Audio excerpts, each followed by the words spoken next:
এই বাংলাদেশে আওয়ামী লীগের রাজনীতি করতে পারবে না, আওয়ামী লীগের নাম নিশানা থাকবে না। আমরা কখনোই বলি নাই যে আপনারা রাষ্ট্র সংস্কার এবং গণহত্যার বিচার না করেই শুধু শুধু নির্বাচন দিয়ে দেন। আমরা বলেছি না, আমরা তিনটি দাবি স্পষ্টভাবে বলেছি। গণহত্যার বিচার, আওয়ামী লীগকে নিষিদ্ধ করা, ঐক্যমতের ভিত্তিতে রাষ্ট্র সংস্কার করা এবং অবাধ সুষ্ঠু নিরপেক্ষ নির্বাচনের ব্যবস্থা করা, আর সেই লক্ষ্যে একটি নির্বাচনী রোডম্যাপের ঘোষণা করা।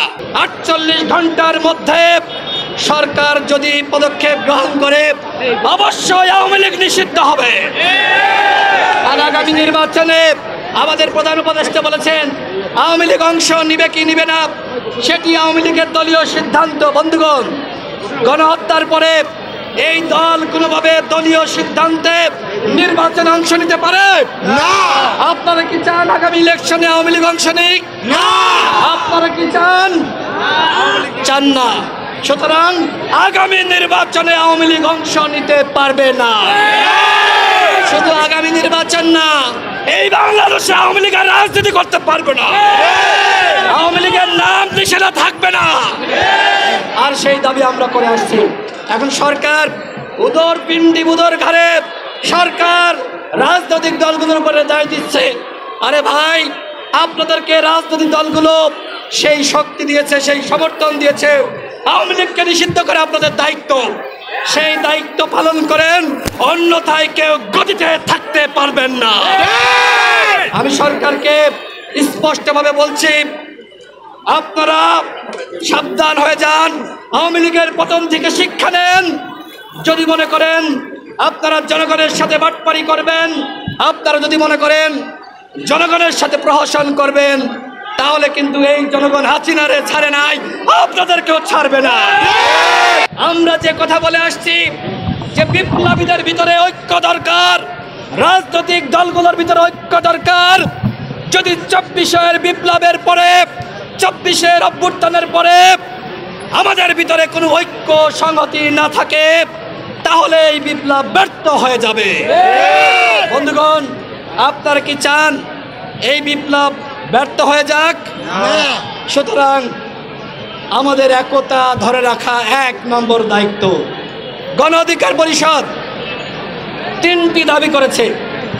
1 নম্বর হলো আওয়ামী লীগকে নিষিদ্ধ করা, গণহত্যার বিচার করা, এবং আমাদের 2 নম্বর দাবি হলো ঐক্যমতের ভিত্তিতে প্রয়োজনীয় রাষ্ট্র সংস্কার এবং একটি জাতীয় সনদ তৈরি করা, যেখানে প্রত্যেকটা দলের এবং অভ্যুত্থানের শক্তি স্বাক্ষর থাকবে, যাতে করে আগামীতে যেই ক্ষমতায় আসুক না কেন তিনি ওই জাতীয় সনদ ভায়োলেট করলে অবৈধ হিসেবে বিবেচিত হবেন।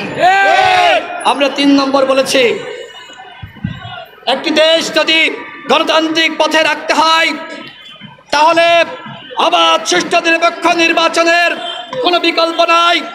আমাদের প্রধান উপদেষ্টা নিজে বলেছেন এইবারের নির্বাচন হবে আন্তর্জাতিক মানের নির্বাচন।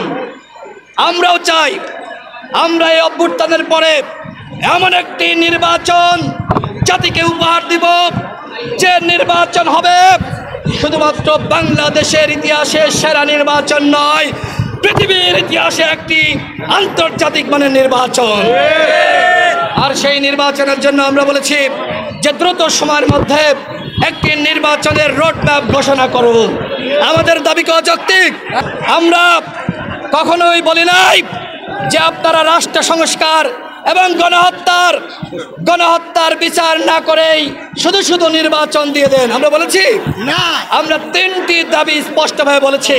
গণহত্যার বিচার, আওয়ামী লীগকে নিষিদ্ধ করা, ঐক্যমতের ভিত্তিতে রাষ্ট্র সংস্কার করা এবং অবাধ সুষ্ঠু নিরপেক্ষ নির্বাচনের ব্যবস্থা করা, আর সেই লক্ষ্যে একটি নির্বাচনী রোডম্যাপের ঘোষণা করা।